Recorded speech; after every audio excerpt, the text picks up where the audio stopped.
siyang ibang gugustuhin, wala siyang ibang mamahalin, wala siyang ibang gustong makasama kundi ikaw lamang.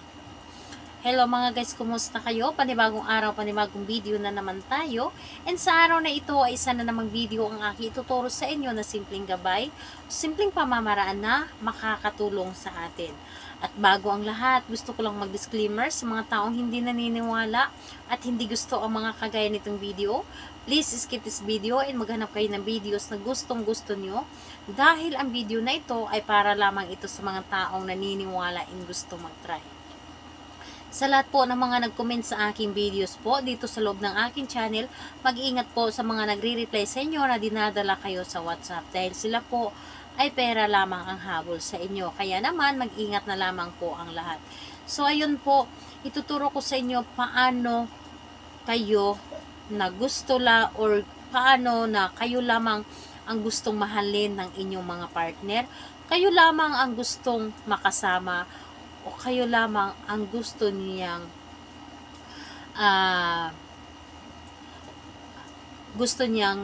mamahalin habang siya po ay nabubuhay pa. So dito po ituturo ko sa inyo kung paano at pwedeng-pwede itong gawin sa parihas ang kasarian, babae to babae and lalaki to lalaki. Syempre sa babae at lalaki. And pwedeng-pwede itong gawin kahit na kayo ay magkalapit at magka-LDR. Dito, kailangan natin ng materialis sa paggawa ng ritual na ito. Kailangan mo dito ng tissue or di kaya panyo. Tissue na ginamit mo pampunas ng inyong pawis. Yes po.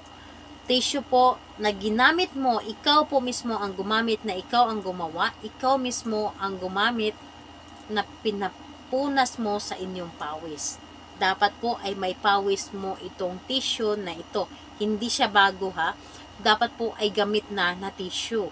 So, ayun po. Dapat ay gamit na tissue, yung may pawis mo, or di kaya panyo. So, pili lamang kayo kung ano yung ginamit ninyo sa pagpunas ng pawis ninyo, panyo or tissue. So, ito po ang ating gamitin. Ayan, syempre, kailangan din natin dito ng isang dahon ng laurel. Kailangan din natin dito ng maliit na papel. And, kailangan din natin dito ng panulat. Ito po ang ating mga bagay na dapat nating ihanda sa paggawa ng ritual na ito. Kapag handa na ang ritual na ito or handa na ang mga bagay na ating gagamitin sa paggawa ng ritual, ihanda mo rin ang inyong sarili. Kailangan na alam po ninyo sa iyong sarili na gustong-gusto mo itong gawin. Kailangan na buo po ang inyong loob sa paggawa at lubos ang paniniwala. And syempre, kailangan na mag-isa kang gumawa nito at hindi mo rin ito dapat ipapaalam sa kahit kanino. Dahil sa mga ganito, dapat po ay ikaw lamang ang nakakaalam. Ngayon, kapag ready ka na, ay pwede mo na itong simulan. So, ang gagawin mo lamang dito, napakadali at napakasimple lamang. Isulat mo lamang dito sa dahon ng laurel ang pangalan at apelyido ni target. Isulat mo po dito. Ngayon po, kapag naisulat mo na ito, isulat mo rin dito sa baba na ako lamang ang gusto mong makasama, ako lamang ang gusto mong mahalin, ako lamang ang gusto mong makasama habang buhay. So, ayun po ang inyong isulat. Ngayon, dito sa papel na ito, isulat mo din dito sa itaas yung pangalan niya at apelyido at sa baba, isulat po ninyo yung mga gusto ninyong sabihin. Kumbaga, gumawa kayo ng kahilingan dito na matagal nyo nang gustong sabihin sa kanya na hindi mo masabi-sabi. Isulat nyo lamang dito lahat-lahat. Kumbaga, dito mo sabihin lahat yung gusto mo na sabihin sa kanya na kailanman ay hindi mo nasabi sa kanya dahil nahihiya ka. So, isulat mo po dito lahat. Ngayon, kapag naisulat mo na dito lahat, isulat mo din dito yung pangalan mo at apelyido dito sa ibaba ng papel. At ipagsama ang dahon ng laurel at papel. Saka mo ito hawakan at humiling ka na nagmula sa inyong puso, dapat po ay taimtim.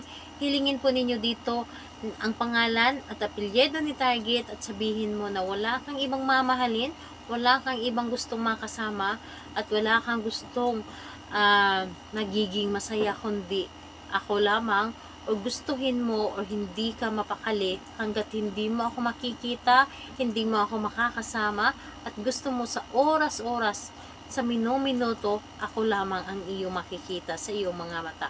So, hilingin mo dito na kailangan po na nagmula po sa inyong puso.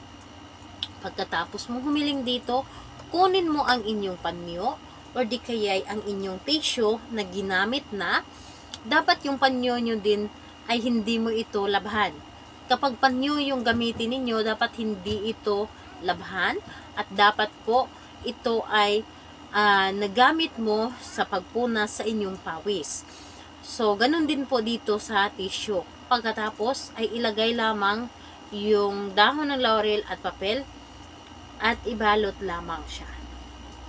Ibalot mo lamang ang dahon ng laurel at papel na ito sa tissue or di kaya ay panyo. So, kailangan ibalot mo lamang ito ng maigi. And, ayun po, pagkatapos, ay ilagay mo lamang ito sa so, ayan po. Dapat po ay nakabalot na.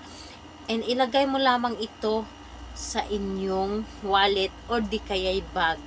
So, ilagay nyo lamang ito at asahan ninyo yung taong ginawa ninyo, mararamdaman ninyo kaagad kung ano man yung gusto niyang mangyari sa inyong relasyon, ano man yung gusto niya, and syempre mararamdaman mo na gustong-gusto kanyang makasama sa araw-araw.